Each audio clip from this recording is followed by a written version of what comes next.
So another topic I wanted to cover today is the microcosmic orbit. So this is like the main energy channel that we work with in Qigong.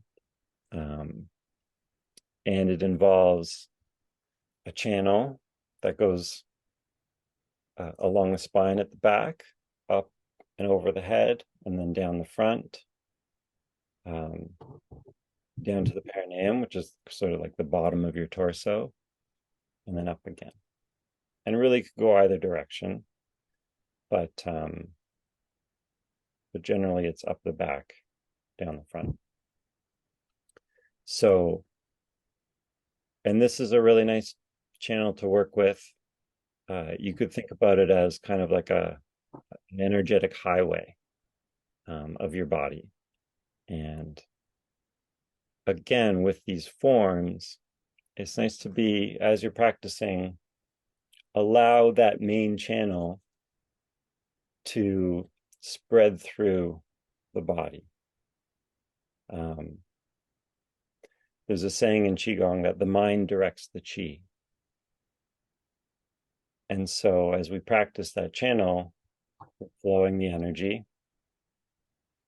But there's another idea in Qigong that as we practice, the Qi is intelligent. It knows where to go. So you might find in the next day or so that part of your body is getting worked on. Sometimes I'll feel like it's getting infused with energy and maybe loosening and moving. So we don't always have to be very particular about working on a part that's problematic. It's more like do the practice and encourage a flow of energy through something that might feel a little stuck. But also just have a belief about your practice that it will encourage a flow, and there's an intelligence to the energy itself. So let's try some microcosmic orbit energy movement. And again, we could do 9 or 18. Maybe we'll do 18. And then I'll open the floor to questions and discussion. Yeah. So before I start, I'm going to grab some water.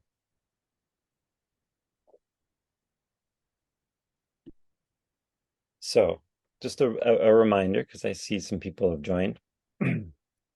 We talked about the lower dantian as a main energy center that we work with in Qigong.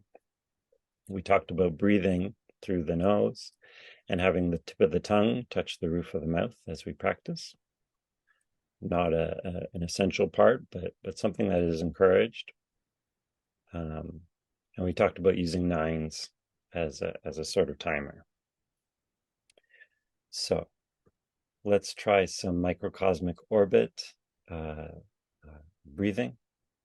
And we're going to, and you could work with this in different ways. You could do one inhale as an entire circuit, or you could do inhale up the back, exhale down the front.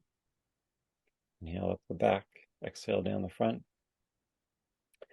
You could work with this channel with another, where say you have a partner, where there's an openness to do some energy work. You could, breathe up your back, breathe down your front, breathe up her back, breathe down her front.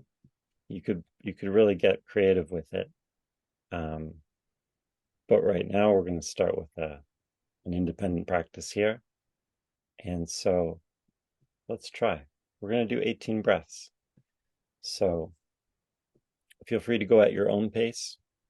You could count, or you don't have to. I generally start my count on the inhale. But you could do different things with that. So let's begin. So I'll speak as we go, but then I'll be silent too sometimes. So tip of the tongue touching the roof of the mouth and inhaling up the spine. Exhale down the front. Inhale up the spine. Exhale down the front. Inhale. Exhale.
And I remember this idea I spoke about of having a certain openness about the form that you're practicing.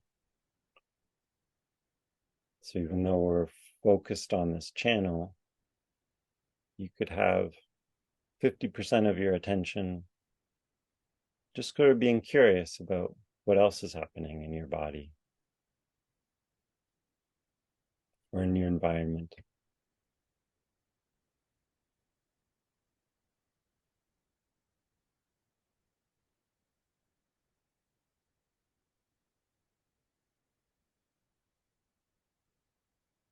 Or perhaps you could have 25% of just doing nothing at all.